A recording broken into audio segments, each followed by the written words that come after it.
Dizem que os pais são capazes de qualquer coisa pela segurança e bem-estar dos seus filhos? Bom, talvez isso seja mesmo verdade. Não faltam por aí histórias que mostram o que os pais são capazes de fazer quando sentem que seus filhos estão sendo ameaçados por alguma coisa. E é justamente sobre uma dessas histórias que nós vamos falar hoje. Sem mais enrolação, vamos logo pro vídeo.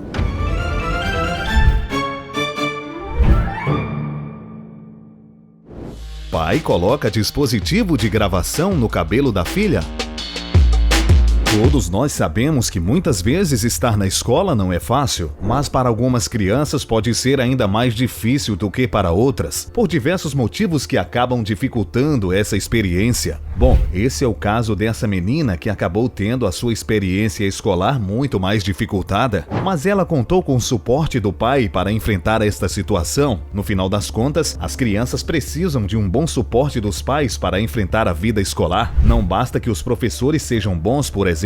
Para as crianças, esse novo mundo de possibilidades pode ser muito assustador, e com razão, não é mesmo? Tudo é novo nessa etapa da vida. As crianças precisam se adaptar ao novo lugar, novas pessoas e regras. Por isso, para algumas delas pode ser muito difícil se adaptar. Mas tudo sempre pode piorar. Para algumas crianças, enfrentar um professor mais severo pode ser realmente piorar muito as coisas nesta realidade desconhecida que é a vida escolar. Foi o que aconteceu com a filha de Thomas, que começou a apresentar sinais muito claros de que a vida escolar estava sendo muito mais difícil do que costuma ser para uma criança. E isso levantou uma grande desconfiança no pai, que ficou preocupado com o que estava acontecendo com a sua filha no ambiente escolar, fora do alcance dos seus olhos paternos. Ele sabia que precisava descobrir qual era a razão para sua pequena filha estar tão infeliz com a nova escola e foi atrás disso. A filha de Thomas apresentava sinais de infelicidade todos os dias e ele, claro, se preocupou, mas no começo acreditava que poderia ser apenas nervosismo por conta de todas as novidades da escola e sua rotina. O problema é que isso não melhorou com o tempo. Pelo contrário, ela passou a ficar cada vez mais emotiva e infeliz, o que acabou alarmando ainda mais o seu pai, que estava começando a se preocupar com a sua experiência escolar. A filha de Thomas chegava a chorar, implorando para não ir até a escola. Bom, é claro que esse não é um comportamento considerado normal, certamente alguma coisa estava muito errada, mas isso não durou apenas dias ou semanas. A filha de Thomas estava cada vez pior e infeliz com a vida escolar. Sem vontade de ir para a escola, aquele pesadelo só aumentava. Com todas aquelas mudanças de uma menina que gostava da escola e era realmente boa em fazer novos amigos, e agora não queria ir até a escola, acabou soando um alarme em Thomas, que imaginou que algo de errado estava acontecendo com sua pequena e frágil filha. Todas as possibilidades passavam pela sua cabeça naquele momento. Ele acreditava que poderia ser a nova escola, os alunos, um aluno especificamente, ou até mesmo um professor que vinha causando aquele comportamento na sua filha. O fato é que não é nada fácil identificar o que há de errado, mas Thomas resolveu ir atrás de respostas e fez isso de uma forma inovadora, que acabou surpreendendo a todo mundo. Mas o tempo passava e quanto mais ele ia em busca de respostas que justificassem o comportamento da filha, ela mudava e ficava cada vez mais assustada e triste. Foi apenas depois de um bom tempo que ele realmente acabou parando para pensar e imaginando o que poderia estar acontecendo com a sua filha e qual seria a razão para ela estar tão infeliz nos últimos tempos. Ele percebeu que aquilo tudo só poderia estar vindo de algum colega da escola ou professor, pois ela tinha uma vida feliz com a família sem grandes problemas que a fizessem ficar naquele estado. Mas, para descobrir a verdade em um desses casos, é muito importante se manter paciente, e foi o que Thomas fez, sem ter tanta pressa para descobrir o que estava errado no final das contas. O que Thomas percebeu é que, para lidar com crianças, é preciso ter paciência também, e a falta de paciência pode ser um ponto crucial no aprendizado das crianças, sendo um grande divisor entre um bom aprendizado e uma pressão excessiva que acaba prejudicando a aprendizagem da criança. Isso nos leva a pensar que um professor muito impaciente pode, na verdade, acabar prejudicando mais o processo de aprendizagem do que de fato auxiliando a criança a alcançar os seus objetivos na escola. Thomas e a mãe de sua filha definitivamente não queriam que a filha tivesse a experiência escolar marcada por um professor que pressionava demais. Por isso, começaram a pensar melhor sobre isso. Foi então que Thomas bolou seu plano. Ele resolveu implantar um pequeno dispositivo e gravação de áudio no cabelo da sua filha. Assim, ele iria descobrir o que de fato estava acontecendo com ela na escola e, por fim, entender de onde vinha toda aquela tristeza. Foi o que ele fez. Então, construiu o dispositivo e na manhã seguinte o implantou de forma muito cuidadosa entre os cabelos da sua filha. Isso iria permitir que ele ouvisse tudo que a filha ouvia no ambiente escolar e o que colocaria um fim nesse mistério todo. Mas nem mesmo Thomas esperava ouvir o que ele ouviu. Assim que a filha chegou em casa e ele pôde pegar de volta o dispositivo de gravação, ele ficou extremamente chocado com tudo que ele ouviu. Nessa altura do campeonato, ele acreditava que precisava agir rapidamente, realmente tomar uma atitude sobre o que estava acontecendo com a sua filhinha. Ele descobriu que a professora que era paga para tomar cuidado e ensinar a sua filha, na verdade, estava sendo muito ofensiva com ela. Mas não apenas com sua filha. Na verdade, a professora estava sendo muito má com os estudantes de toda a turma. Thomas não conseguia entender o que os alunos teriam feito para merecer aquele tratamento que ele não considerava nem um pouco adequado para uma escola, principalmente se tratando de alunos tão jovens. Depois de ouvir muitas coisas grosseiras e finalmente entender o motivo da filha estar agindo de maneira tão estranha, ele e a esposa resolveram denunciar formalmente aquela situação para o distrito escolar público. Eles sabiam que simplesmente tentar ter uma conversa com a professora em questão sobre o assunto não seria o suficiente e provavelmente acabaria não resolvendo nada naquela situação. Por isso, resolveram tomar logo uma medida drástica para acabar com o que estava acontecendo com a sua filha e os colegas. Mas no final das contas, o distrito escolar acabou não fazendo nada naquele caso. Mas aquilo não podia ficar assim. Ele então reuniu os pais das outras crianças da classe em que a filha dele estava, que também estavam sofrendo com aquela situação, e eles realizaram uma manifestação contra aquelas atitudes. No final, eles conseguiram várias assinaturas que garantiram a demissão daquela professora. Mas o que realmente chamou a atenção nesse caso foi a atitude protetora de Thomas como pai que acabou nos noticiários de todo o seu país. Então, esse foi o vídeo de hoje. Espero que vocês tenham gostado. Claro, não se esqueçam de se inscrever no canal, deixar aqui o seu like e compartilhar o vídeo com seus amigos. Até a próxima, galera do Universo Oculto!